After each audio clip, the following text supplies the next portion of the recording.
Good morning বন্ধুরা, সবাই কেমন আছেন? আশা করি সকলেই ভালো আছেন আর আমরাও ভালো আছি। মেন্টুস ওয়ার্ল্ড চ্যানেলে আপনাদের সবাইকে স্বাগত জানিয়ে আজকের ব্লগটি শুরু করছি। আজ হলো মঙ্গলবার আর এখন বাজে সকাল ওই 9:30 মতন হবে। সকালের কাজকর্ম, মেয়েকে স্কুলে দিয়ে আসা, ছেলের পরীক্ষা চলছে, সব কিছু করা। ওদিকে একটু ভাত বসিয়ে দিয়ে এসেছি। এখন স্নান সেরে চলে এলাম পুজোটা দিতে।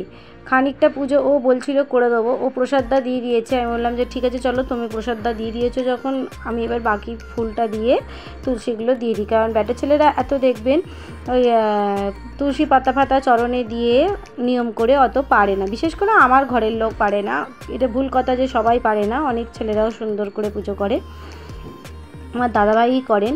তো যাই হোক, এখন ভগবানকে তাড়াতাড়ি করে পুজোটা সেরে নিই, কারণ আজ প্রচুর কাজের চাপ আছে। বাবুকে এই পুজো করে ওঠার পরেই চলে যাব বাবুকে স্কুলে দিতে। আর তারপরে এসে আবার যেমন কাজ থাকে ওগুলো করব। আর আজ ভেবেছি গোপালকে সন্ধেবেলায় একটু ভোগ অর্পণ করব, কচুরি আর ছোটো আলুর দম। থাম্বনেল টাইটেল দেখে আপনারা বুঝেই যাবেন, তাও বলা, কারণ শীত তো প্রায় চলেই গেল। আর এই করব দেবো নানান কাজের চাপে গোপালকে এই জিনিসটা আর এবারে করে দেওয়া হয়নি। এবারে আমি বললাম যে না, গরমের হাওয়া পড়ে গেছে, এবার একটু করে নিই বলে আজকে সমস্ত ওই কড়াইশুঁটি, ময়দা, তেল আবারও কিনে আনিয়েছি ওকে দিয়ে। সন্ধেবেলা সন্ধেবাতি দেওয়ার পর ভাবছি এই আইটেমটা করব। আসলে মাঝখানে তো জন্মদিন হলো, তারপর তোমার মেয়েটা শরীর খারাপে পড়ে গেল, ছেলেটারও তাই, এই করতে করতে আর হয়ে ওঠেনি। মানে সংসারের নানান ব্যস্ততার মাঝে এইসব এক্সট্রা কাজগুলো সময় বার করা খুবই কঠিন। আর যেহেতু আমার নিরামিষ রান্নাঘর বলে কিছু নেই, নিরামিষ বাসন থাকলে কি হবে, সব কিছু ওই একটা রান্নাঘরের মধ্যে গুছিয়ে আগে আমিষ করে নিয়ে তারপর নিরামিষ করা, এটা করাটা খুব চাপেরই হয়। যারা যারা করেন তারা নিশ্চয়ই বুঝতে পারছেন। তা আমার বাঁ হাতে ক্যামেরা, ডান হাতে নিয়ে একটু ভিডিওগুলো করতে অসুবিধেই হয়। এই বেশ কিছুদিন ধরে হচ্ছে। ইচ্ছা আছে পরীক্ষা শেষ হলে আর একটা ট্রাইপড এবার কোথাও থেকে দোকান থেকে গিয়ে কিনে আনবো। ততদিন একটু আপনারা অ্যাডজাস্ট করে দেখুন ভিডিওগুলো।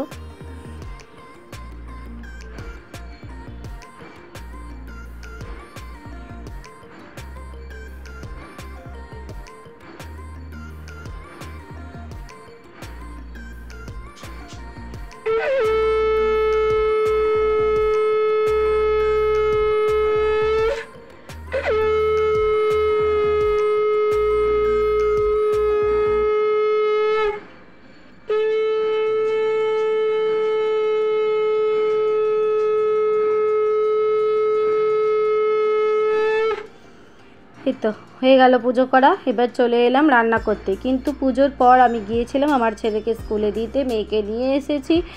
জামা কাপড় ছাদে মেলেছি, যেগুলো আজকে আর আপনাদের সঙ্গে শেয়ার করিনি। প্রত্যেক দিন একই জিনিস শেয়ার করতে আমার নিজেরও ভাল লাগে না। এখন চলে এলাম রান্না করতে।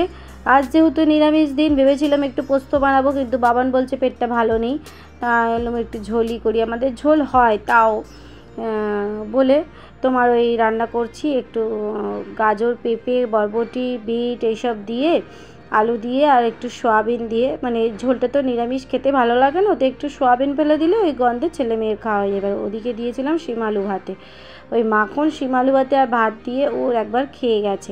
এবার এই তরকারিটা বসিয়ে দিয়ে চলে এসেছি পাখির খাঁচাটা পরিষ্কার করতে। পাখির খাঁচাটা বেশ কিছুদিন হলো নোংরা হয়ে গেছে, পরিষ্কার আর আমার করা হচ্ছে না।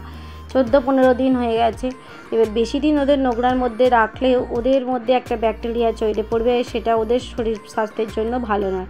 ও সমানে বলছে তুমি তো প্রায় 2-3 মাস ধরে বলে যাচ্ছ পাখিগুলো দিয়ে আসবে, তো দিয়ে কেন আসছে না? কেন আসছি না আমি নিজেও জানি না, কেন জানি না। যখনই যেদিন ভাবছি এই তো এখন দিয়ে আসবো বিকেলবেলা, ঠিক তখনই মনে হচ্ছে থাক আর 2 দিন। মানে এত মায়া কেন পড়ে গেছে জানি না। ওরা আমার কাছে 2 বছর ধরে আছে। তো যাই হোক, ওদের খাঁচাটা পরিষ্কার করে দিচ্ছি। আর দেখবেন যখন একটা কাজ থেকে আর একটা কাজ ধরি, কাজের নেশা লেগে যায় বলে না, আমার ওরকমই হয়। কাজ করতে করতে একটা নেশা লেগে যায়। আমি ভেবেছিলাম এইটার পর রূপুকে খাইয়ে দিয়ে একটু নিজে রেস্ট করবো, আজ আর সেরকম কিছু করব না। কিন্তু ছোটো ঘরটা ঢুকে দেখলাম, একটু পরেই আপনাদের সঙ্গে শেয়ার করব। দেখুন আমার হাতটা আঙুলটা দেখা যাচ্ছিলো, বুঝতে পারিনি। তো ছোটো ঘরটা ঢুকে দেখেছি খুব নোংরা। হয়ে আছে। এই যে তরকারিটা একবার ফাঁক তালে দেখে চলে গেলাম, মানে ঝোলটা হয়ে গেছে। এই যে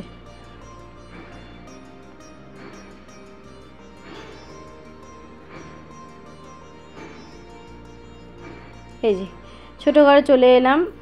নোংরা বলতে সেরকম নয়, কিন্তু ওই যে জানালা দুটো একটু পরিষ্কার করতে গেলাম। জানালায় হাবি জাবি এটা সেটা সব ঢুকিয়ে রাখে, বিশেষ করে আমার বর নানান ওর কাগজপত্র, নানান ওর জিনিস সব জানালার মধ্যে জড়ো করে। তো আজকে ওই জানালাটা পুরো পরিষ্কার করেছি। ক্যামেরাটা নেই বলে আপনাদের সঙ্গে কাজগুলো অত শেয়ার করতে পারিনি। তা দেখছি একটার পর একটা ধরতে গিয়ে আর একটা বেঁচে, এবার আনলাটা তুললে একটা টিকটিকি দেখলাম এখানে ডিম পেড়েছে।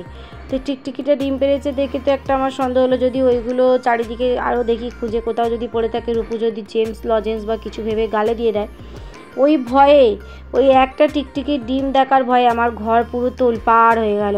আমি আবার আমি এই কদিন আগে ডিপ ক্লিনিং করেছি তোমার জন্মদিনের আগে, কিন্তু আবার ওই সব ঘেটে পরিষ্কার পরিচ্ছন্ন করলাম। আলনা সরালাম, কম্পিউটার টেবিল সরালাম, দুটো জানলা পরিষ্কার করলাম। এই করতে করতে এই ঘরটার পেছনেই এতটা টাইম লেগে গেল যে ছেলেকে আনতে যাওয়ার সময় হয়ে গেল। মানে ওর এখন ছুটি হয় ওই দুপুরবেলায়, পরীক্ষা তো 2 ঘন্টা 2.5 ঘন্টার থাকে। ও আবার বাড়িতে এসে ও এলে তবেই একসাথে ভাতটা খায়। তো এই যে ঘরটা পরিষ্কার করা হয়ে গেল। দেখুন জানালাগুলো সব মুছে পরিষ্কার করেছে। আমার মানি প্ল্যান্টের গাছটা শুকিয়ে গেছে, পাতাগুলো ঝরে গেছে, তবু জল দিয়ে চেঞ্জ করে রাখলাম, দেখা যাক হয় কি না। আর এখানে যা টব ছিল সব ছাদে তুলে দিয়ে এসেছি, কারণ এখানটা বড্ড হিজিবিজি লাগছিল। আর এবারে তো আর সেইভাবে গাছগুলোকে লাগাতেই পারছি না, গাছের ওখানে যাওয়াই হচ্ছে না। লোকটাকে বলে রেখেছি আসবোই করি, আসা আর হয় না। আর এই যে একটু পাখা চালিয়ে দিয়েছিলাম, মেঝেটাও শুকনো হচ্ছিলো, আর এখন একটু গরমও পড়ে গেছে। তো তারপর যথারীতি ছেলেকে নিয়ে এসে মা বেটাতে ভাত খেয়ে বাসন মেজে গ্যাস মুছে দেখলাম যে প্রায় ঘড়িতে 4:30 ছুঁই। আর বললাম এখন তো আর শুয়ে লাভ নেই, ছাদে উঠি। তো ছাদে উঠে একটু গাছে জল দিলাম, দিয়ে ওখানে একটা দিদি বসছিল, ওর সাথে একটু কথা বলছিলাম। ওটা আর আপনাদের সঙ্গে শেয়ার করিনি বলে তারপরে নিচে চলে এলাম। দেখুন গাছগুলো সব, এই অপরাজিতা গাছটা ফুল ফুটছে, একটা কুড়ি ছিল, দেখি ওটা যদি ফোটে বুধবার দিনে ফুটবে। আর এই যে নিচে এসে ওদের 2 ভাই বোনকে ঘুমাচ্ছিল, ওদেরকে দিলাম একটু ওই আমুল দুধ গুলে চকোস দিয়ে। রূপুর তো লিকুইড দুধ চলে না, এই দুধটাও যে চলে তা নয়, কিন্তু এত বায়না করে ওর দাদাকে দিলে। আমি বললাম যে তাহলে চল একটুখানি খা, বলে অল্প অল্প করে একটু দুধ চকোস দিয়ে দিলাম। দিয়ে ওদেরকে বললাম তোমরা দুজনে পড়তে বসো, বাকি কাজগুলো এবার আমি করি। ব্যাস, এইবার আমি চেঞ্জ করে নিয়ে চলে এলাম ভগবানের ওই এটা কড়াইটাকে ছাড়িয়ে নিয়ে রেখেছিলাম, ওটাকে একটু মিক্সিতে করে নিয়ে নুন আর একটু চিনি দিয়ে এটা কড়াই একটু নেড়ে নিচ্ছি। আর এখন সন্ধেবাতি দিয়ে সব জোগাড় নিয়ে বসে পড়লাম। এদিকে আমার বর 2 বার গেছে বাজারে, গুঁড়ি আলু ও খুঁজে পাচ্ছে না, বলছে তুমি বড় আলু দিয়েই করো। আমি বলছি গোপালকে তো আমি বলেছি গুঁড়ি আলু দিয়ে করতে হবে, বলছি যেটা বলেছো সেটাই করতে হবে। আচ্ছা ঠিক আছে, যেটা পাবে আনো, যেটা গোপালের ইচ্ছা সেটাই পাওয়া যাবে বলে। দ্বিতীয়বার যখন গেছে দেখে পেয়ে গেছে। আর ওদিকটা চেয়ে আমি তখন বলছিলাম যে এই ঠাকুরের জিনিসগুলো রাখার জন্য এখানে একটা তাক বানানো উচিত, এইসব বলছিলাম কথা বলতে বলতে ওকে। আর এই যে ময়দাটা মেখে দিচ্ছি এখন বসে।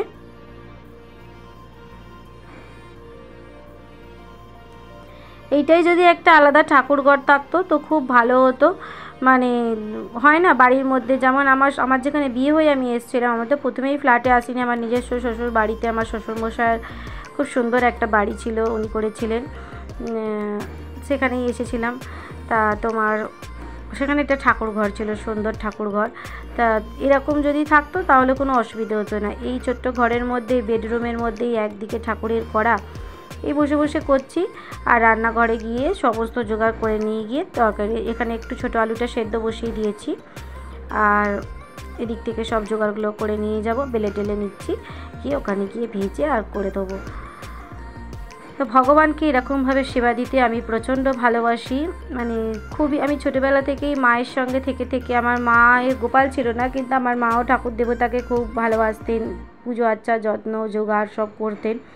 তো দেখে দেখে এখন আমারও এইসব মনে জেগেছে, আমিও সব সময় করি। আমার শাশুড়ি মা যখন বেঁচে ছিলেন সবসময় বলতো যে তুমি এত কেন করো। বললাম জানি না, আমার ভালো লাগে আমার ঠাকুরকে এরকম করে সেবা লাগাতে। আমার ছোটো বোন শ্রীকৃষ্ণের দীক্ষিতেও, ওরা তো মানে পুরো নিরামিষ খায়, ওরাও করে। তো ওরা আসে না, আমি বলি আসবি, আমাদের বাড়ি কোনো অসুবিধে নেই, কারণ আমার ঠাকুরের সব কিছুই আছে। তো দেখুন এখানে এই কড়াইশুঁটি, একটু শুকনো লঙ্কা, গোলমরিচ আর এলাচ লবঙ্গ দিয়ে, তেজপাতা জিরে দিয়ে ফোড়ন দিয়ে আলুটা একটু নেড়ে নিলাম। আর তারপরে একটু কড়াইশুঁটি, টমেটো, আদা বাটা দিয়ে, জিরে গুঁড়ো দিয়ে, নুন হলুদ দিয়ে একটু হালকা কষে আর জল দিয়ে দিলাম। আর এখন কচুরিগুলোকে ভেজে নিচ্ছি।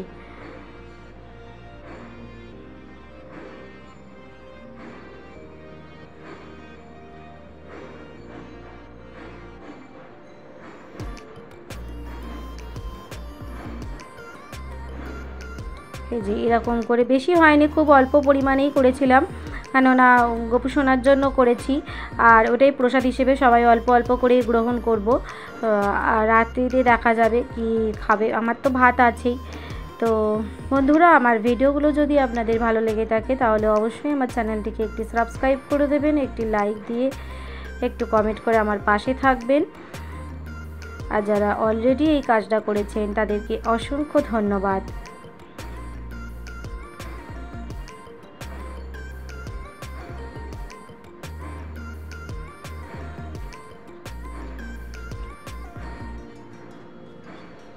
যে গোপু সোনাকে ভোগ লাগিয়ে দিলাম, আমার গোপু খাক ততক্ষণ। তাহলে চলুন বন্ধুরা, আজকের ভিডিওটা এই পর্যন্তই। সবাই ভালো থাকবেন, সুস্থ থাকবেন, দেখা হচ্ছে আবার একটি নেক্সট ব্লগে। নমস্কার।